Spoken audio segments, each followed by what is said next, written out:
Hey, I just want to go over something real quick I found here. It's easier to make a video of it. This house has a all-electric tankless hot water heater. And if you notice,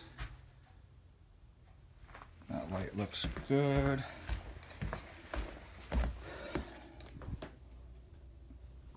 That light looks good. But let me crank on.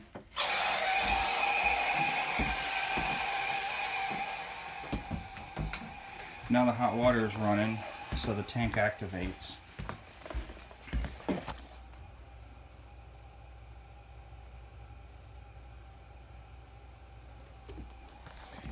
That light, you can't see it too much, but it's there.